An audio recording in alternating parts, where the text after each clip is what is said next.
Ranchi Lok Sabha seat से Bharatiya Janata party के प्रत्याशी संजय सेठ आज नामांकन करेंगे। उत्तराखंड के मुख्यमंत्री पुष्कर सिंह धामी भी रांची पहुंच चुके हैं। बता दें कि नामांकन से पहले मोराबादी में एक विशाल जनसभा की गई। संजय सेठ के नामांकन में भारतीय जनता पार्टी के कार्यकर्ता के साथ सुदेश महतो के पार्टी आजसू के कार्यकर्ता और नेता भी शामिल रहे। ऐतिहासिक मोराबादी मैदान में जनसभा का आयोजन भी किया गया। कार्यक्रम में भाजपा के कई सांसद, विधायक एवं प्रदेश भाजपा के पदाधिकारी भी शामिल रहे। मोराबादी मैदान में गाजे बाजे के साथ एक रैली भी निकाली गई, जिसमें हजारों कार्यकर्ता शामिल हुए। बता दें कि रांची लोकसभा सीट पर छठे चरण में 25 मई को वोटिंग होगी। उस दिन गिरिडीह, धनबाद और जमशेदपुर संसदीय सीट पर भी मतदान होंगे। रांची, धनबाद, गिरिडीह और जमशेदपुर लोकसभा सीट के लिए 29 अप्रैल से नामांकन की प्रक्रिया शुरू हुई है, जो 6 मई तक चलेगी। 7 मई को नामांकन पत्रों की जांच होगी और 9 मई तक उम्मीदवार अपने नाम वापस ले सकेंगे। के उपलक्ष्य में 2025 को जनजाति गौरव दिवस के रूप में मनाने का निर्णय लिया है। आज प्रधानमंत्री मोदी जी के नेतृत्व में पहली बार आदिवासी समाज के लोगों को देश की मुख्य धारा में लाने का कार्य किया जा रहा है। आदिवासी समाज सहित वंचित समाज को केंद्र में रखकर आज योजनाओं को बनाया जा रहा है। 2014 से पहले का समय हम सबको स्मरण में जरूर आना चाहिए कि वो कैसा समय था जब योजनाएं कुछ लोगों के लिए बनाई जाती थी।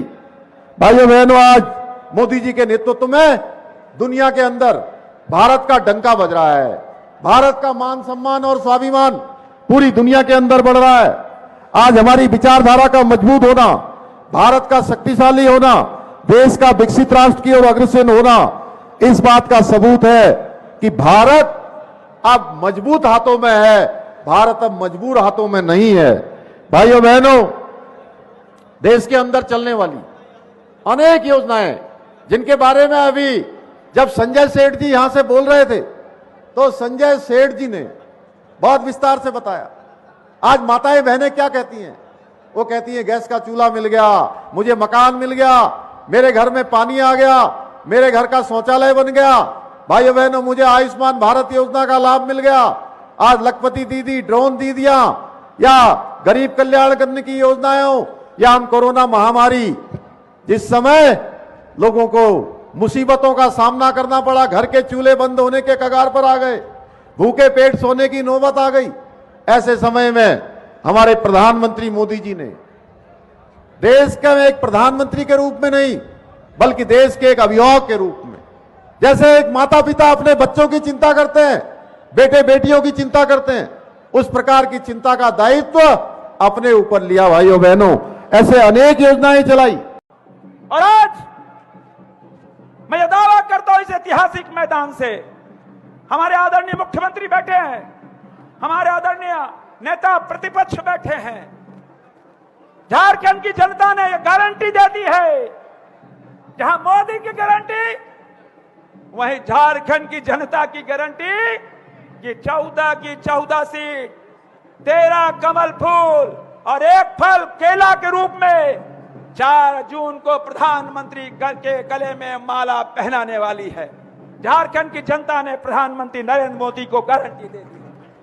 भाइयों बहनों, मैं कह सकता हूं क्या चुनाव नहीं, यह चुनाव एक युद्ध है। दुनिया भर के ऐसे लोग वो मोदी को जो पसंद भी करते हैं और दूसरी तरफ डर भी रहे हैं कि मोदी ऐसा काम कर दिया कि दुनिया में चाहे मेडिकल का क्षेत्र हो, इंजीनियरिंग का क्षेत्र हो, चाहे नासा का क्षेत्र हो, चाहे कोई क्षेत्र हो, भारत के लोग, भारत के भैया बहन हर जगह अपना परचम लहरा रहे हैं। किंतु भारत में भी ऐसे टुकड़े टुकड़े गैंग के लोग हैं जो मोदी को रोकना चाहते हैं, मोदी का पैर खींचना चाहते हैं। क्यों? मोदी की गारंटी गांव, गरीब किसान को अंत्योदय के माध्यम से लाभ पहुंचाना, विकास पहुंचाना।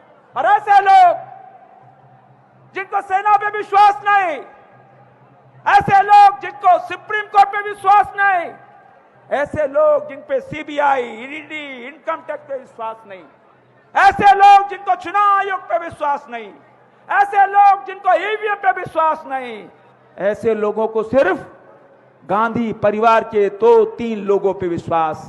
हर देश की जनता इस बार ठान चुकी है, जिसने राम के अस्तित्व को नकारा, राम को कहा राम काल्पनिक है, राम के आमंत्रण को ठुकराया, जिसने राम को काल्पनिक बताया, राम के आमंत्रण को ठुकराया, इस बार देश उनको ठुकरा देगी और देश भर में कांग्रेस पार्टी की जमानत जब्त करा देगी। और मेरा दावा है कि इस बार 2 दर्जन भी कांग्रेस पार्टी अपना आंकड़ा नहीं पार कर पाएगी। भाइयों बहनों,